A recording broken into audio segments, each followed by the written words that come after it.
Asavak.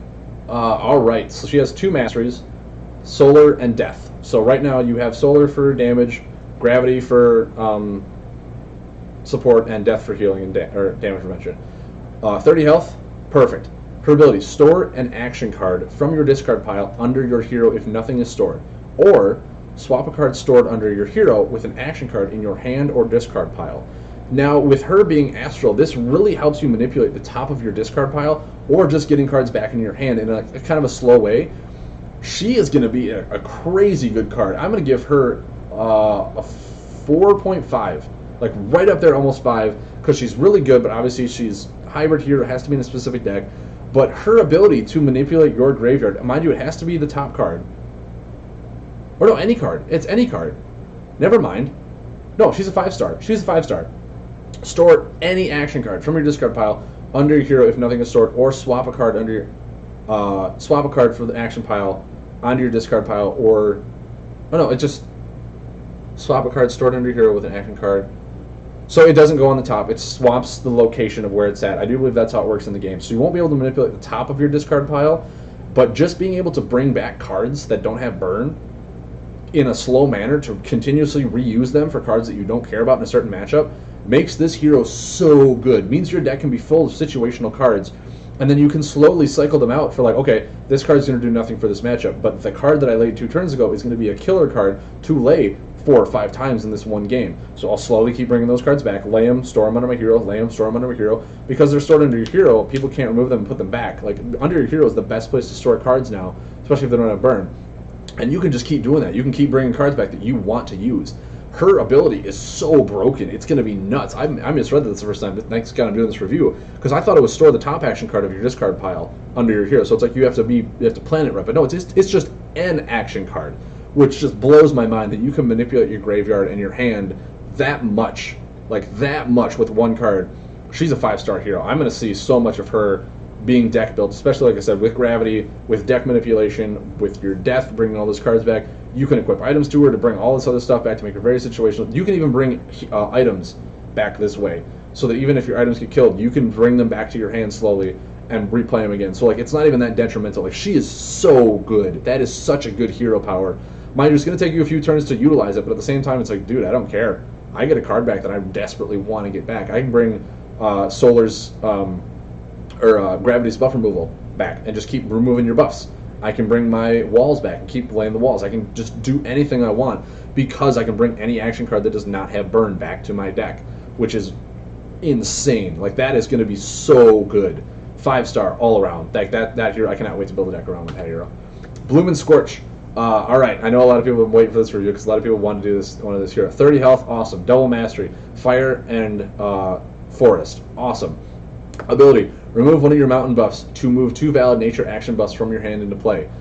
I think that's a solid ability. I really do, because all your fire buffs you don't really want to keep out after its last corner, so you can remove them after they do their thing and lay your 2 forest buffs. And having just a 2-for-1 switch out like that is such a strong ability.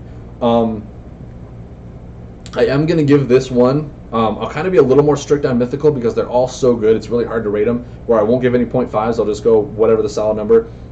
This one I want to say is going to be a 4-star rating for me.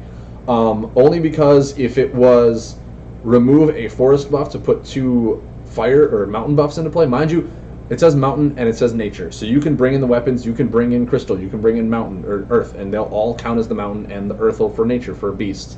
So adding in weapons could really change how this guy plays up, all because it says the alignment and not the elements, which is completely different.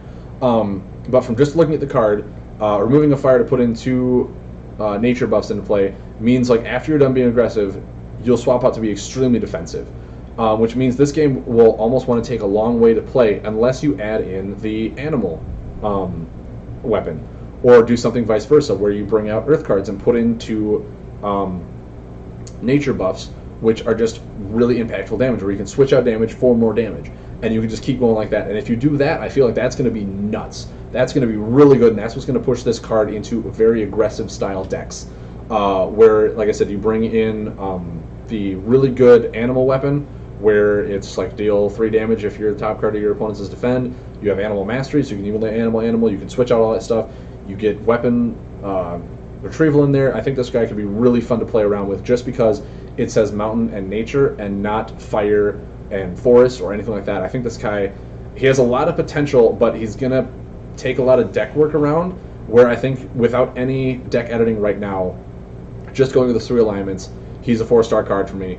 But I do see a crazy potential with this guy, and I cannot wait to see what you guys come up with.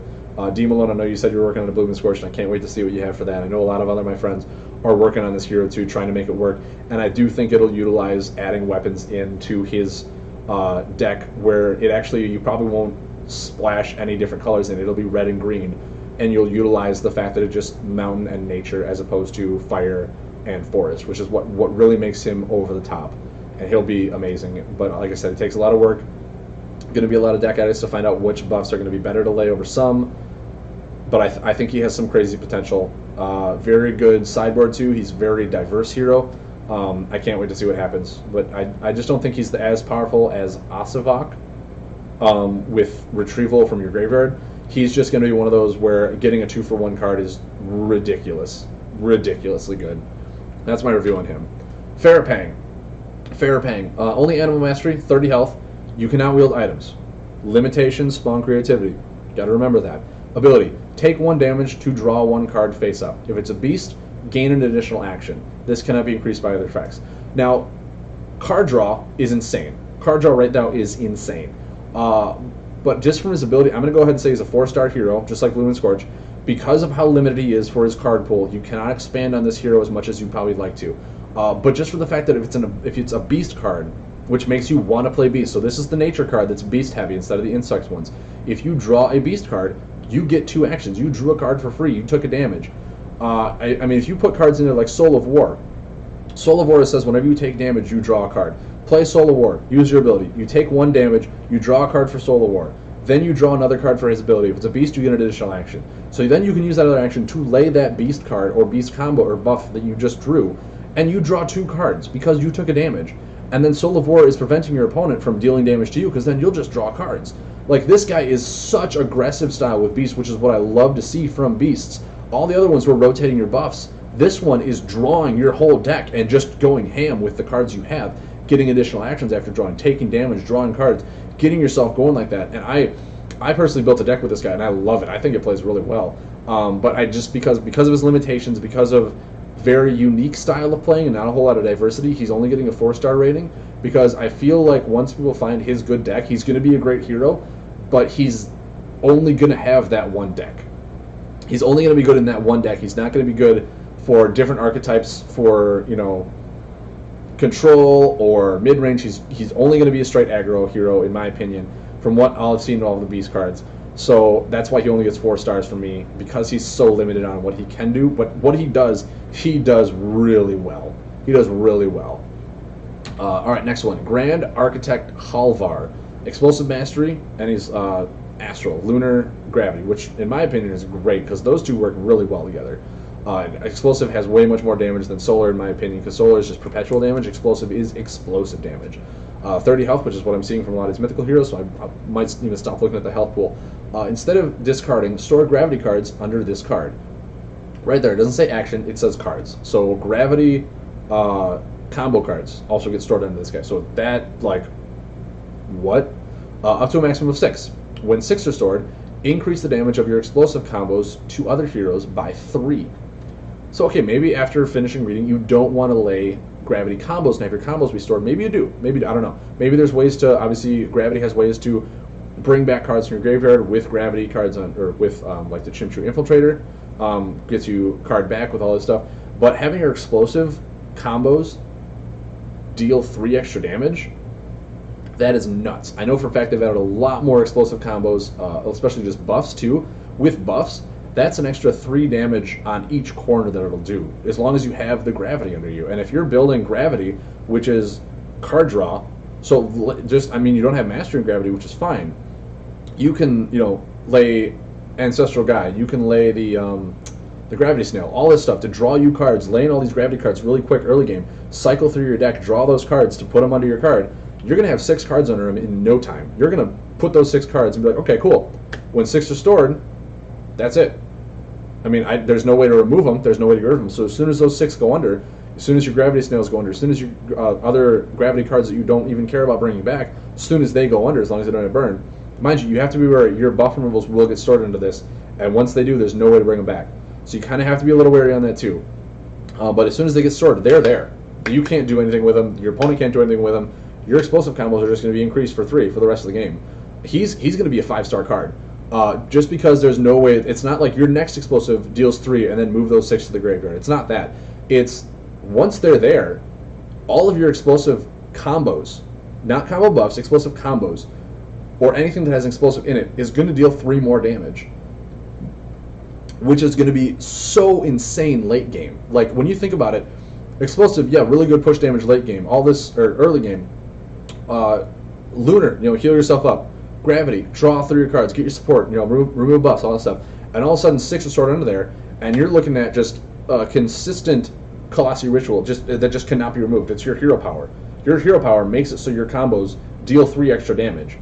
Just load that deck up with a bunch of combos that are explosive. Maybe like 1 or 2 that aren't, that are like your Astral ones, since you have Astral Supremacy. But I mean, there are so many cards out there, and that also makes you want to lay the other tech weapons so you can include the other tech combos that have explosive in them, that are combos, or that are other cards. Because I mean, I don't know how many cards there are that are explosive. There's probably like 2 combos out right now, and then you have the explosive or the tech Astral one. So I mean, 3 combos. Maybe that's all you need. Maybe the other 2 could be Astral, and you use those for card draw, for defense, for healing, with Lunar and Gravity. Get yourself prepared, so you save those explosive combos for late game, and you just blow them out of the water. That's 9 extra damage with those 3 cards. I mean, that's a lot. That's a lot when you think about it. And I think with him, I mean, like I said, he's going to have a deck archetype that's not going to change too much, but he does have some room for fluctuation. You can add weapons to him, so it'll be a little more different, but the main cards are going to be Gravity and Explosive. And whatever you add in, you're going to want Explosive to be the main one for your buffs, like for your combos, to just really push it. And I think with, even that limited range of diversity, he's going to be a 5-star card. He's going to do so well for just major push damage. He's going to do so well. Astral is just, it's so good for card draw, for control, for healing. It's going to have so much potential. And then Explosive is some of the best damage I've seen in the game. So having those 2 alignment finally together in one is just going to make this just ridiculous. And I think that a lot of people are going to play him. You're going to see a lot of potential coming out of him for mid to late game, which is going to actually bring tech out of the early game with all the aggro. So I do think that he's going to be an awesome hero to see. I give him 5 stars. He's so good, so powerful. But like I said, you are really heavy on Gravity, really heavy on Explosive. Lunar is just kind of be your healing or whatever you want to do. You can tech in some other mechanic or other tech stuff, so you can bring in other explosive cards. But that's probably all the outside range that I would do with them. I don't know about you guys. You guys can go crazy on them. I would love to see it. But that's my opinion on it. That's what I want to do. Little Blammo. All right, we got Water Mastery. We got Explosive Time and Water. Already, water's some of the best healing. Time, in my opinion, is some of the best control for rotation buffs, for returning stuff. Explosive, some of the best damage. So, like, all 3 of those already are a well-rounded hero. 32 health. A little more than 30, so that's way better than what I thought. You take 1 damage at the end of your turn if you have no water buffs in play. Now, this is what I was talking about before, where the gimmick they're trying to do is they want you to have a lot of water buffs in play. There's like Tide Crusher, there's all this stuff for permanent water buffs that you're going to want in play, which is going to be fun to play with this guy, especially it's like, okay, well, I want water buffs, so I don't take the damage. But then as I continue reading, your explosive cards deal 2 more damage to other heroes if you have 3 or more water buffs in play. So right now, with all the cards in water, let's say if you have, depending on how many water buffs you have in play, or all this stuff depending on the water buffs you have in play, is going to make the water or the storm element just want to have water buffs in play in general. So playing this with consistent water buffs in play, even the tough with Chrono Warper, rewind your Bubblefish, all this other stuff to make your water buffs stay in play, so that your explosive cards, not combo, not action, explosive cards deal 2 more damage. That means Tyrex Mercenary deals 7. That means Fumbling Alchemist deals 8. That's going to be so much damage once you ramp up your water. This is your water wall. This is what you do to heal, to prevent, to keep all this stuff from the damage hitting you, and then you just lob bombs over your wave that you're sitting behind. You just lob bombs over, and you just blow your opponent up. With time to keep your water buffs in play, I think this is going to be a really strong card. Mind you, I'm just looking at this card, I don't even know what other items you'd want to add to it, because right now he seems like he wants water and explosive, and time is perfect for keeping your buffs in play, returning them to play, to lay them again. Like, it just all well around. I don't know what other stuff you want to splash in. Maybe you guys have already thought, like, oh, I want to add in, like, Mountain, because Mountain has some really good stuff for keeping your buffs from rotating out for one turn, or they do the same thing as other stuff, or whatever you want to do. I just feel like as a solid hero, what he is, he gets he's a 5-star card. He's a 5-star mythic hero. I'm going to be honest with you. I don't think there's a mythic hero that's probably below 3 stars. Like they're all so well made, and I think now with all this stuff, they finally got their aspect. So much card diversity of what they want to do that right now, right with Kindred coming out, the mythic heroes are going to see major play. They're going to come into full swing over a lot of these just normal alignment heroes, all on their own without adding weapons to them. And I think that's what I love, because I love these mythic heroes. I love hybrid heroes, and I cannot wait to play with these. So he gets a 5-star rating for me, because he's gonna have a lot of fun potential,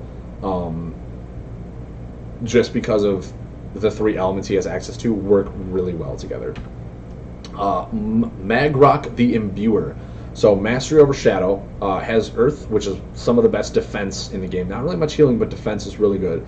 Poison, not Mastery, but it's good damage. But Shadow, I mean, I don't know how well these supports do for Shadow.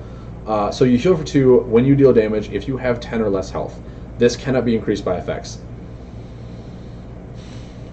I mean, this guy I really want to give a 3-star rating to. I don't think he's the best mythical hero. I mean, his ability it's meh. You heal for 2 if you have 10 or less. So really, it's like if you have 10 or less. Yeah, D Malone. I mean, if you weren't paying attention, I already did Bloom. Bloom was the second hero. If you want to rewind later and go watch it, I gave my comments on Bloom. I think he's a good card, and I can't wait to see what we do with him. But if you want to watch, you can go back and watch him. But yeah, I know for a fact. I even made a comment. I said, I know D Malone's in chat, so I really hope he's listening. And you missed it, man. You missed it. But anyway, back to Magrock. He's a 3-star. He only has 1 mastery. His health is 30, and his ability, it's just not that impactful. I mean, it's one of those where it's like, oh, if I'm below 10 health, I'll heal for 2 when I deal damage. So it's like a little micro heal whenever you deal damage. But at the same time, it's like with Mountain, with all the damage prevention they have, with all the healing they have, why are you ever below 10 or less health? Like, how did you get yourself down that far? I don't even know. Does Poison hurt you as it goes down? And if so, do you not want to lay as many Mountain cards? And with Shadow, I mean, you don't even have access to Soul Trader to heal and deal damage to yourself as you go down. So, no, don't worry about it anymore. You can go back. Like I said, I'll splice these into highlight reels, and you'll find it later. I'll tag you in it or something like that, and you can go watch it. But I mean, it's one of those where the hero ability is not that impactful. I don't know how well the colors itself are going to work. I know just basing off the hybrid combo of Apocalypse on its own doesn't really make you want to heal. Apocalypse is what, 7, 5, 4, and then your healing is reduced by 5, but it's like it does a lot of damage to your opponent, but then you can't heal. So it's like, okay, with that out, even if you're below 10 and Apocalypse ticks, Apocalypse negates your hero ability. Like, it makes it so you can't heal. So it kind of contradicts what all you want to do. I mean, for all I know, this could be a really good hero, but I think he only is a 3-star. I don't think a lot of people are gonna. I'm gonna test him out just because I'm gonna test out everything. But I don't think he's going to have an immediate impact on the game. I don't think he's going to be one of those where you want to see it be so good because a lot of these elements are going to line up properly and it's going to be great and crazy. I mean, I just don't see, especially with those 3 alignments, those 3 elements, coexisting in a way where I can see overlapping stuff. Because with Shadow has Night Lurker that you're gonna, or not Night Lurker. Yeah, it is Night Lurker. Deal 2 damage, remove a buff and whatnot. You're never going to want to remove your mountain buffs. Your mountain buffs are consistent ones that are going to stay out there forever. You're not going to get the damage increase from your tendrils, because your hero doesn't even have an ability. Like, you can't use the tendrils with the Shadow. So unless there are, I mean, maybe I'm missing something, and maybe he's really good in a Umbron family or a Kriebel family, just based on he's an Umbron hero. Maybe he could be used in a really strong Umbron deck.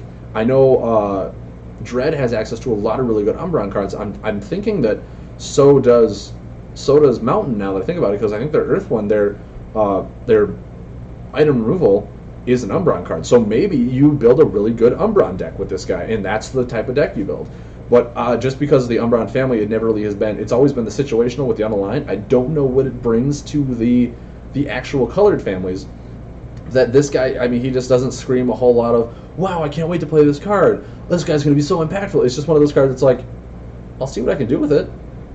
He's a hybrid color. I'm going to play it, of course. I'll see what I can build. Maybe I'm missing something. Maybe there's gonna be a secret like underground city of gold that I'm gonna find while playing and be like, wow, this is some great synergies that I did not see coming. But I mean, yeah, right now it's too low of health to get that micro heal beneficial. If it was 15 or less, maybe the heal would be better. If it was 3 health or 3 healing while you're 10 or less, then it would be kind of, I understand why they did it. It's like, well, you don't want to heal too much when you're that low because then you just deal damage, heal for 3, then 6.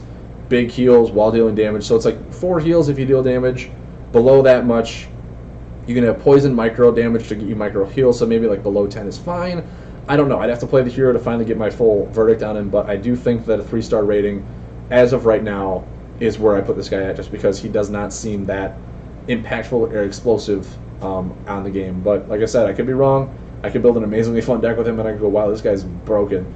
He's healing every time my poison buffs tick. He's healing every time I deal damage. Like, I don't care about Mountain Forts for damage prevention. I want to be at 10 because I'm never going to go below 10. Maybe that's the stuff I'm missing. I don't know. We'll see. Nemi the Venomous. Mastery over poison with water and air. Now, air has some of the best ones for dealing combos. Water is some of the best healing. Poison is some of the best trickle damage over buffs. 30 health, perfectly fine. When you play a combo, any combo, you may rotate one of your poison action buffs to its final corner. That is going to be nuts. I have a feeling right now with poison having so many corners, so many buffs that do stuff on all corners, go to 4 corners, having them rotate finally. Laying combos is what blue really does best. It's what it wants to do. It wants to recycle its combos. And it has to be a poison action buff, so it can't be like a storm one, which you don't really want to rotate. You want to rotate your poison ones anyway. People were talking online. I will say this is from the outside source. I did see people try and build an Emmy deck, and they put the poisonous frogs in there, the toxic frogs, something that we have not seen, because immediately is taken out of the starter deck from Awakening. Put a toxic frog in there. Toxic frog is X, then 3, then 5.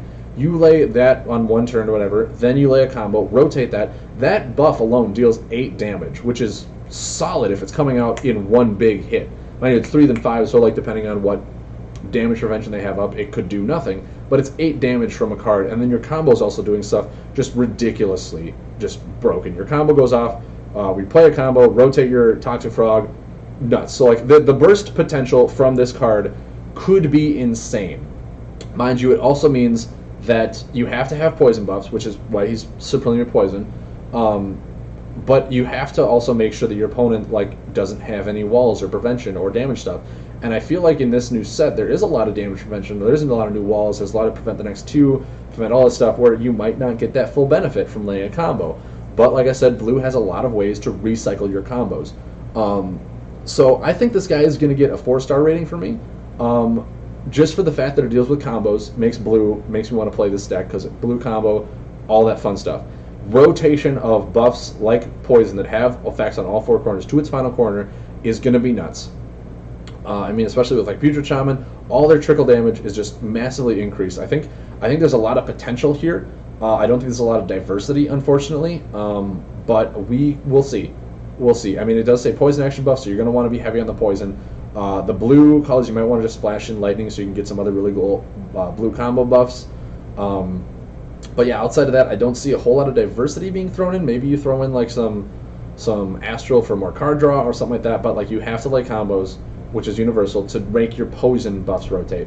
So the deck is going to want to stick heavy on poison to use that ability. And a lot of people have been saying like, no, dude, this card is going to be so sick. You're going to get so much damage out of the poison buffs. And I'm sitting here like, yeah, but I mean, you lay your combo and do all that stuff. You rotate one of your poison buffs and deals all this insane damage. I lay 1 Bubblefish or 1 Monstrous Defender, and you're just like, well, now I got to remove that buff before I lay my combo. Now it's like, well, my buff is still rotating. Well, I have to remove your buff. Then I get my combo out. It's a turn delay. It's a whole bunch of lead up to like where it's a very easily preventable card to deal damage from, where you can tell when it's going to blow up. You tell when things are going to happen. And at this part, it's like, okay, well, do I play late game with this? Do I hold back until I go ham very late once they remove all their healing, all their damage prevention, all this stuff? Or do I try and go hyper-aggression and hope they don't have anything to stop me? It's one of those, that's why I'm only giving it a 4-star, because it does not have a universal impact, in my opinion. It's still going to be a great hero. I still want to see it work really well, but it does have its drawbacks. It does have its very foreseeable foreshadowing, where, you know, once you lay a really good poison buff, it's like, oh, he has 5 cards in his hand. I wonder if he's going to lay a combo next turn to hit me really bad.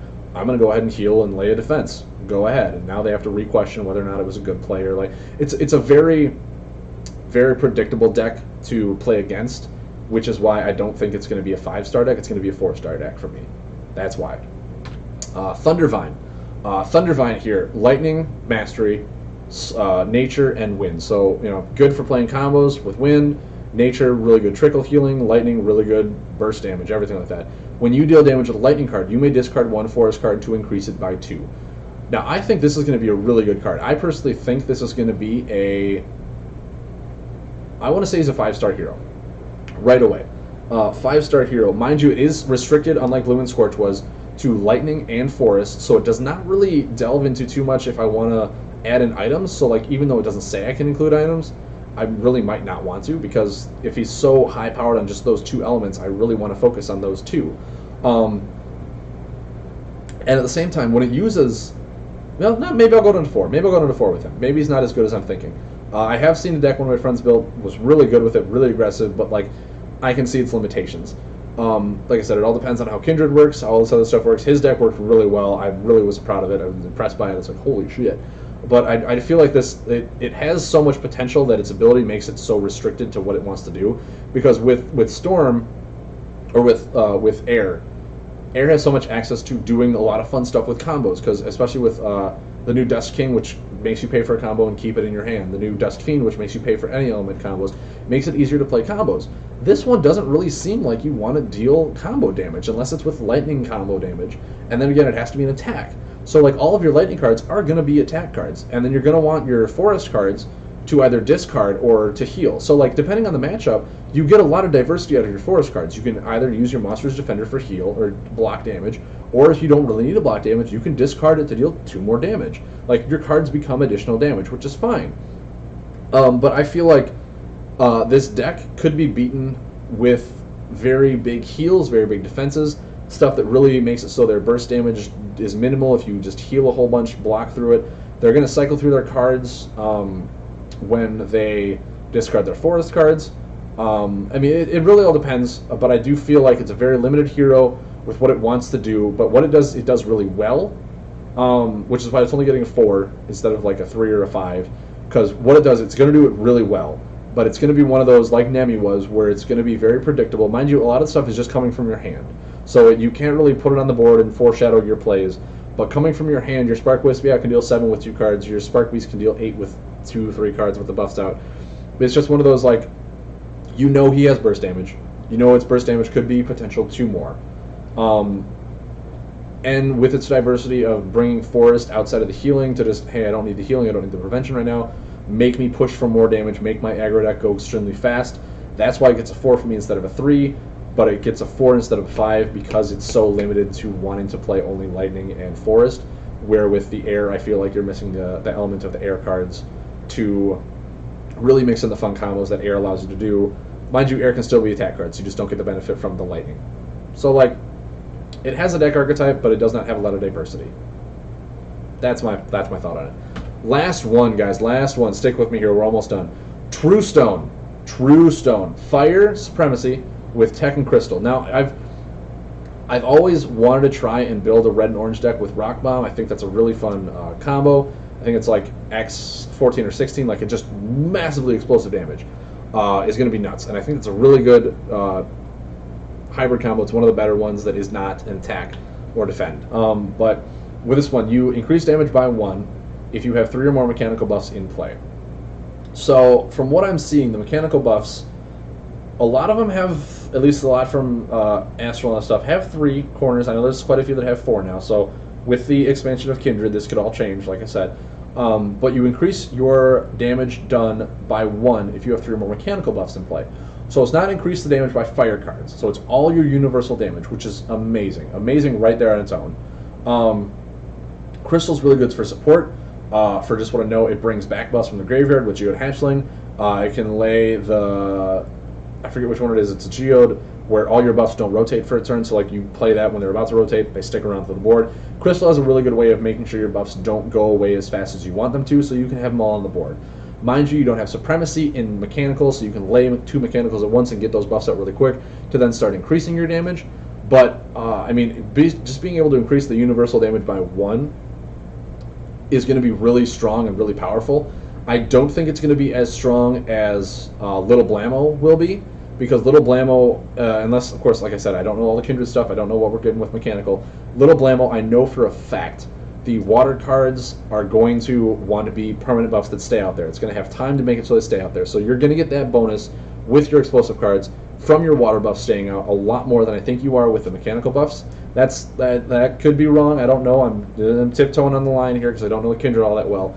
But I feel like having 3 mechanical buffs in play when you can only lay 1 a turn means that you're going to want your mechanical buffs to either be permanent buffs that stay out there, or you're going to want to keep them from rotating with crystal cards, so that you can do a lot of damage with your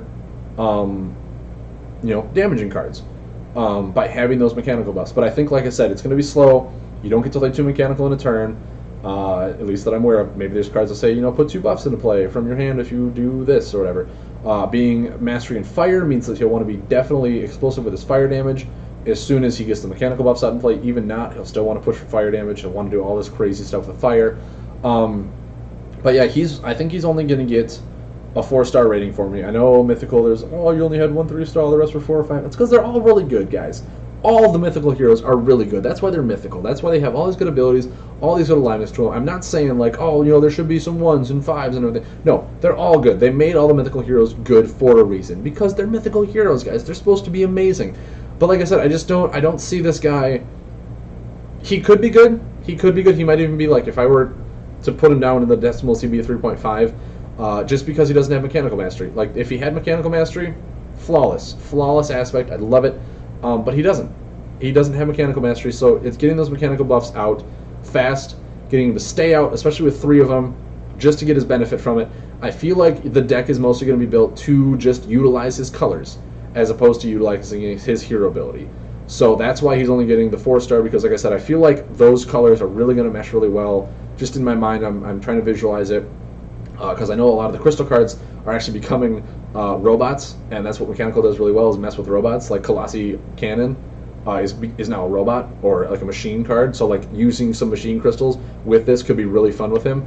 But yeah, I just don't see his ability being a big factor in his deck archetype, which also means that his deck could be modified by several times. You can go all you want because his ability is not that big of a factor. So that's my take on these cards. Alright guys, that is it for me. Thank you for sticking around. It was almost a 4-hour stream. Holy crud. I hope you guys enjoyed it. I'll be putting out highlight videos on the YouTube channel once it gets up. I'll put it on my Facebook. I'll splice them up into certain orders of the heroes, and you guys can just, that way you don't have to rewind or take a look at this. If you want to watch the whole thing, watch the whole thing. I highly recommend it. I think I did a really good job. This is just me talking about, but I think I did a good job in evaluating this card. It's giving a good explanation of why I did it. If you guys have any questions, comments, obviously leave them on my Facebook page, leave them on my Twitter, follow my Twitter. I'll leave them on this chat. I'll get video updates of comments like, hey, this should have happened. I'll get those updates. I'll read them. I will not ignore you guys. I'm here to talk to you, to give you my feedback. Even if you have questions, be like, hey, can you dive a little bit more into this hero once we get into Kindred? If you want me to do that, as soon as I do my Kindred review cards, I'll come back to some of these heroes that you guys think I gave an unfair review to, that are actually going to be really good, that you've looked at that I haven't looked at too much of. I'll go ahead and come back to these if you want me to. Just let me know. But I hope you guys enjoyed the stream. Like I said, I had a blast sitting here for 4 hours just talking my butt off. I will go back in, I'll splice these videos up so they're easier chunks to compile with. But yeah, I cannot wait. I cannot wait for Kindred, and just going through these heroes makes me want to really go through the other alignments too, give my feedback on those, through the combos. I'll obviously do a 10 best stream with heroes, with combos, with cards in like top 5 for probably alignment ones, because top 10 there's only like 15 new cards for each one, so it's like doing a top 10 really wouldn't work unless I did a whole. But yeah, I'll definitely start making some of those videos, put them on the YouTube channel as soon as they get going.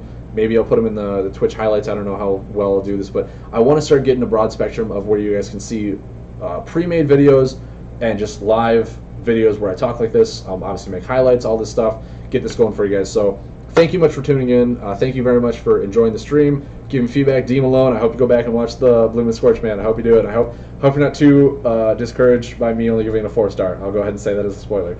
But I cannot wait to see what you did with it. I really want to see that deck in action, and I cannot wait to see you again. We'll start deck testing and all this stuff. It's going to be great. Alright guys, I am out. I am going to go have dinner with my girlfriend because she has been saying I've been streaming for 4 hours, and I have been.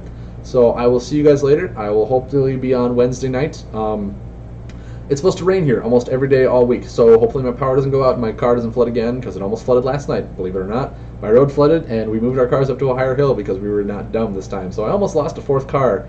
That would have been fun to water, yeah. So have a good night, guys. Thanks for tuning in. I hope you guys enjoyed the stream, and I hope to hear from you guys soon. I will catch you guys on Wednesday.